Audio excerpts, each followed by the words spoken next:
Sir ಇತ್ತೀಚೆಗೆ ನಾವು ನೋಡ್ತಾ ಇದ್ದೀವಿ, ಅದರಲ್ಲೂ ಕಳೆದ ಒಂದು 6-7 ತಿಂಗಳಿಂದ ಅಂತೂ ಚಿನ್ನ ತುಂಬಾ ಜಾಸ್ತಿ ಆಗ್ತಾನೆ ಇದೆ. ಇನ್ನ ನಮ್ಮ ಮನೆಯಲ್ಲಿ ಎಲ್ಲ ನಮ್ಮ ಅಜ್ಜಿ ತಾತಂದ್ರ ಕಾಲದಲ್ಲೆಲ್ಲ 5,000ಕ್ಕೆ 10,000ಕ್ಕೆಲ್ಲ ನಾವು ಒಂದೊಂದು ತೊಲ ಗೋಲ್ಡ್ ತಗೋತಿದ್ವಿ ಅಂತ ಹೇಳ್ತಿದ್ರು. ಈಗ ಯಾಕೆ ಚಿನ್ನ ರೇಟ್ ಜಾಸ್ತಿ ಆಗ್ತಾ ಇದೆ ಅಂತ? ನೋಡಿ, ಮೊದಲನೇದಾಗಿ ನಮ್ಮ ದೇಶ ಈ ಪ್ರಪಂಚದಲ್ಲೇ ಒನ್ ಆಫ್ ದ ಕಂಟ್ರಿ ಅತಿ ಹೆಚ್ಚು ಚಿನ್ನವನ್ನ ಬಳಸೋದು ಅಥವಾ ಖರೀದಿ ಮಾಡೋದು. ಯಾಕೆ ಅಂತಂದ್ರೆ ನಮ್ಮಲ್ಲಿ ಈ ಹಣ ಅಥವಾ ನೋಟು ಅನ್ನೋ ಒಂದು ಕಲ್ಪನೆ ಬರೋದಕ್ಕಿಂತ ಮುಂಚೆಯಿಂದಲೂ ನಾವು ಚಿನ್ನವನ್ನ ಬಳಸ್ತಾ ಇದ್ವಿ.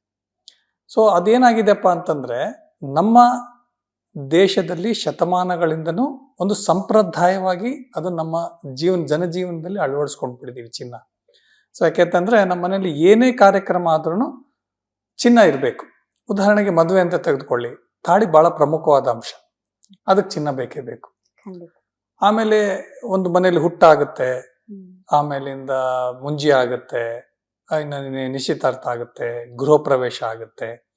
ಪ್ರತಿಯೊಂದು ಸಂದರ್ಭದಲ್ಲೂ ನಾವು ಚಿನ್ನವನ್ನ ಅದು ಯಾವುದೋ ಒಂದು ರೂಪದಲ್ಲಿ ಅಳವಡಿಸ್ಕೊಂಡಿದೀವಿ.